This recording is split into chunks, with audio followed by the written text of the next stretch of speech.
Hello, I'm Keith, and this is my dad, Kerwin. Welcome back to Father and Son, a Star Wars podcast.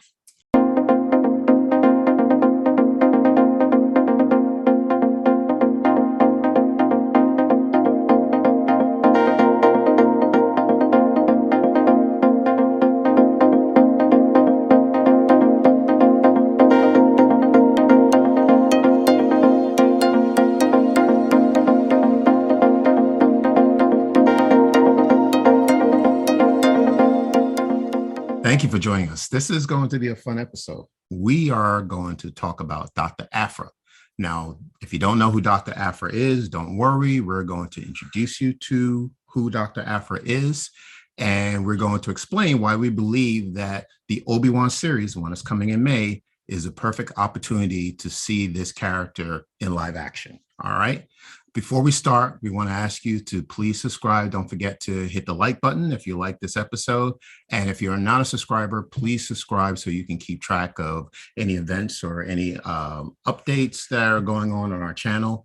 And we're also on the streaming platforms. Yeah. So if you can, please leave a review and comment and let us know of any ideas for our future episodes. Oh. And again, subscribe to stay in the know of all our new episodes when they come out. Absolutely. And you can also leave a review on your streaming platforms as well. Yes. And a rating. Okay. And please stay at the end of this episode because we actually have a very special announcement to make. Okay. All right. Very important. Yes. So now let's discuss who is Dr. Aphra. Dr. Aphra first appeared in the Marvel Comics Star Wars Darth Vader in 2015, issue number 3, created by writer Kieran Gillen and artist Salvador Larroca. The Vader series takes place after the Death Star destruction in episode 4. Gillen thought introducing an adventurous archaeologist inspired by Indiana Jones would fit well into Star Wars. Chelli Lona Aphra was born on the second moon of Therinetic to Alana and Corin Aphra. Chelli's father is obsessed with finding the ancient aspects of the Jedi. The Aphra family finds a home on the planet Arbiflux, but the planet is attacked by raiders. Lana, Chelli's mom, lost her life during the invasion. Chelli attends the University of Barleth. There, she meets Sana Staros. Dr. Aphra then takes on various jobs, and she even plans a heist on Quarantine World 3, Kaladin space, and recovers a 000 personality matrix. Aphra triggers an alarm and flees automatic laser blasters in an attempt to flee the scene of the crime. However, she's caught by Yutani Zane and several battle droids. Zane is the curator of Quarantine World 3. Before Zane can imprison Aphra, they receive an unexpected visit from Darth Vader. Vader takes out the battle droids and saves Aphra. Apparently, Vader has a need for Dr. Aphra. Aphra invites Vader to her ship, Archangel, and shows off her collection of droid parts. She, with Vader's help, downloads the 000 protocol personality matrix into the ship's computer. She installs the matrix inside the body of a protocol droid. 000 comes to life. The droid describes himself as specializing in etiquette, customs, translation, and torture. Aphra has 000 bring to life an astromech, or rather a blastromech droid, BT-1. An assassin droid awakens. These two droids might remind you of C-3PO and R2-D2, but they are definitely nothing like them. They're evil. Now, this is a good time to explain why Vader needs Aphra. Vader is recruiting people for his own personal missions. He is searching for the rebel pilot who destroyed the Death Star and a mole inside the Empire. Ultimately, the mole was found by the bounty hunter, Black Chrysanthemum, and the identity of the rebel pilot is revealed by bounty hunter Boba Fett. That rebel pilot, Luke Skywalker. Vader assigns Aphra the mission to steal credits from an Imperial ship, which the Empire sees from a gang called Sontul Pride. Aphra gathers bounty hunters IG-90, Bosk, B-Box, and Black Chrysanthemum and offers them a job. She informs them of the fortune and her plan to steal the credits and split the loot with the bounty hunters. The heist was successful. The loot was unevenly distributed between the bounty hunters, and the remaining credits were left for Vader to use to find the rebel pilot. Aphra begins to understand how important it is for Vader to find Luke Skywalker and decides to use this information to her advantage. Hold up now. Is she trying to blackmail Vader? That's a bad idea. That's a very bad idea. Aphra eventually finds Luke Skywalker and his friends on planet Vrogavas. She attempts to capture and return Luke to Vader, but she fails. She is held prisoner by the rebels, but she escapes and hideouts in Cosmantic Steppes, the Outer Rim. Vader orders 000, BT-1, and Chrysanthemum to find Aphra and return her to the Executor, Vader's superstar destroyer. Aphra, betraying 000's master, was able to order the droids to follow a new mission.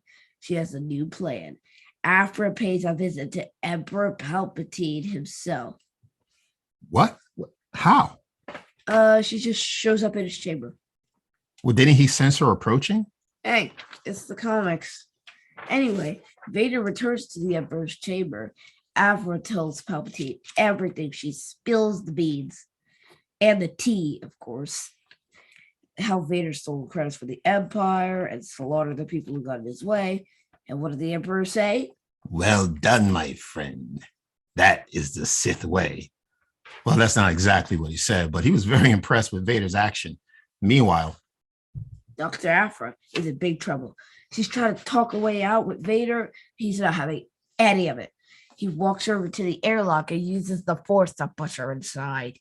Vader injects Dr. Aphra into space. 000, BT-1, and Black Chrysanthemum locate Aphra and bring her aboard the ship. Unfortunately, Aphra has to spend many years looking over her shoulder because she needs to let Vader think she's dead. When she sees Vader again in Kira's ship in War of the Bounty Hunters, she's terrified. And please check out our review of War of the Bounty Hunters for more info. Dr. Aphra was a hit and became such a popular character in the Vader series. She was given her own Marvel Comics run in 2016, with the story picking up where the Vader series left off. The Dr. Aphra series was relaunched in 2020, with the story taking place between The Empire Strikes Back and Return of the Jedi. So the Dr. Aphra adventures continue. All right, so that's Dr. Aphra. So let's discuss why it would be a great idea to introduce this character in the Obi-Wan series. So first of all, we know that the storyline in the comic books takes place between The Empire Strikes Back and Return of the Jedi. Well, I'm sorry. Well, it takes place between A New Hope and The Empire Strikes Back, between episode 4 and episode 5. But the Obi-Wan story is actually going to be taking place 10 years after Revenge of the Sith, right? Right. It's not likely that there will be a series or a film taking place between episodes 4 and 5, right? So to me, this is the best opportunity for them to change the timeline. Yeah. Right. They can change the timeline, and rather it be between 4 and 5, it'll actually be between 3 and 4. So right in the comic books, you know, she's about the same. Well, she's about five years older than Luke and Leia. But in this case, she's going to be older, right? Which is fine. She could be 10 to 15 years older than Skywalker because Luke is only 10 years old. Yeah, he's about my age. In the Obi-Wan series. So, but most importantly, the reason why I think she would be perfect for this series is Vader's personal mission, right? Yeah. Vader, there's a reason, a very good reason why they're bringing Hayden Christensen back and bringing back this Darth Vader character. So we know in the comic books and in the series, it seems like the Inquisitors are involved, yeah. Right? And in the comic book series, the Inquisitors work for Vader.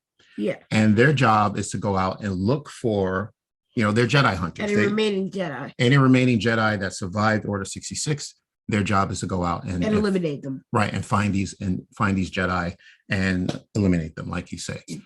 Meanwhile, while the Inquisitors are on that assignment, he would be on a personal mission to try to find out what exactly happened on Mustafar in episode 3, right? 10 years ago. You know, what happened to Padme? How did she perish? And if she died, did her child die with her? Because Anakin knew that she was with child, right? Yeah. Okay. Here's my thought. Now, again, you know, this is all speculation. I don't know. We don't know what's going to happen in this series. We're just guessing. But I'm thinking, what if we had Vader go back to Mustafar and retrace his steps and try to figure out, okay, you know, what happened the last time he saw Padme? Maybe he gets some kind of a anonymous tip from someone who tells him that Padme was taken to this medical facility. Yeah, like one of the people who worked there, maybe. Right. Who knows? Maybe one of the droids that were there. And he finds out that she did deliver a baby. Now, well, that's a very good point. Here's my thinking. Bail Organa, we know he and his wife adopted Leia, right? And then Uncle Owen and Aunt Beru took Luke. Right. And Bail and his family lives on Alderaan. So that's where Leia grew up. My thinking is Bail Organa probably thought ahead and decided to have any information regarding the birth of Leia just erased from the system, just like what he did with C-3PO at the end of season. Oh yeah, at the end of episode 3, where he asked one of the rebels to just wipe the mind completely of C-3PO. Yeah, but yeah. I never saw him. Oh, that's right. You're right. Does he get his memory back? Well, okay. Yeah, you're right. I'll have to explain it to you, but I forgot you did not see episode 3. But anyway, so one of the things that he asked to do when the C-3PO and R2-D2 were in his custody was to get C-3PO's memory wiped, erased. Because let's be real, C-3PO has a very big mouth. Yes, that's right. Right. He can't keep it secret. He would have told a lot. So I also think Bail also had the forethought to actually have any information regarding who Leia's birth parents are. Any of that information is just going to be wiped clean from the system. So in contrast, Owen may not have thought to do something like that. They don't have access to that type of technology. They may not have access to that type of technology. And he wouldn't even have thought to even make sure that any memory of the birth, or where his origins, Luke's origins were. Bail actually might have done some of that, like erased like some of that stuff. It does make sense, considering if you find Luke, you'll probably find Leia as well. Well, that's true. But again, I think it's going to be more difficult to find Leia if her information about her birth was wiped clean from the computer. So anyway, in this series, we know that Vader hires Dr. Aphra to help him look for Luke. So why not bring Dr. Aphra, this character, into the Obi-Wan series to do the same thing? So he could, Vader could have found Dr. Aphra, and he hires her just like he did in the comic books to find Luke Skywalker. Yeah. So I think it's very possible that, she could be in the series. It would make sense. Yes, it would change the timeline from the comic books, but I think this is probably the better opportunity to introduce this character. One, because she's actually a character that's only seen in the comic books. She's not in any of the animated series. She's not even in a movie. Right. She doesn't have a brief appearance. Exactly. So she's strictly from the comic books, and she was a very popular character, when she came out in this series, the Darth Vader series. So she would need to be a part of something this big, a series like Obi-Wan, in order for her to shine, right? And if she's successful, who knows what could happen. I mean, she could get her own series, or she can get her movie. Though? Yeah. I'm just thinking out loud. Mm-hmm. If they do want to introduce Aphra, though, there's probably better ways to do it to keep with the timeline. Mm-hmm. Like she might travel to Tatooine at some point, because think about it. Her backstory has already been covered, so they really can't change that. Well, I mean, they can, but you don't really want to if you're trying to keep with consistency. Mm-hmm. But she might have traveled to Tatooine at some point. She might have met Luke and stuff like that. It's possible. It is possible. Maybe years down the line, she might have traveled back to Tatooine. That's even if they even know that Luke is on Tatooine. I think that's probably the idea in this story is for Vader to find out where is Luke. And I don't know if he will get that far enough to know exactly where Luke's location is. I think Obi-Wan is going to step in and, make sure that Vader doesn't find out where Luke is, because if Vader did already know, or eventually found out that he was on Tatooine, I think he would have, find Luke sooner than he did. Yeah. Than in, after episode 5, The Empire Strikes Back. Yeah. So Who knows? Again, we're just speculating. The Obi-Wan series drops on May 25th. We're looking forward to it. So we just covered Dr. Aphra. Her story continues. There may be other episodes that will talk about Dr. Aphra, for her further adventures. We may not do a part 2. Right. Who knows? But we're getting prepared for Obi-Wan. So we'll do some other episodes in relation to the Obi-Wan series. So this is got more to prep. Yeah. So this was a good one. So who knows? Let's see. Maybe Dr. Aphra will appear. Now, right? Yes. We have some serious news for you. Yes, we do. We have a special announcement. So the Fan Expo in Philadelphia is going to be here in Philadelphia, Friday, April the 8th to Sunday, April 10th. It was formerly called Wizard World. If you've ever been to the expo in Philly, it was called Wizard World.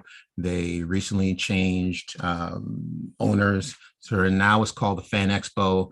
They were gone for a couple of years due to the pandemic, but they're back now in 2022. Yeah. So in April, we are actually going to be, father and son are going to be podcasting live at the Fan Expo. Yeah. All right. So we will be there on Sunday, April the 10th at 11 a.m. So we're asking if anyone is able to make it, please come out and join us there. But we're all looking forward to this convention. I mean, it's a long time coming. We're going to be out with the other fans. So it's going to be exciting. I'm looking forward to it. Yep. The website for the expo is www.fanexpohq.com/fanexpophiladelphia. We'll also put the link into the description below.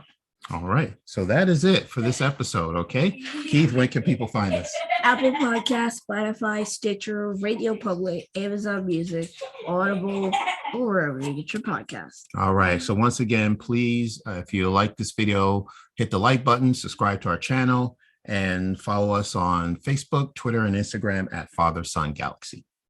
Yeah. And we have a website.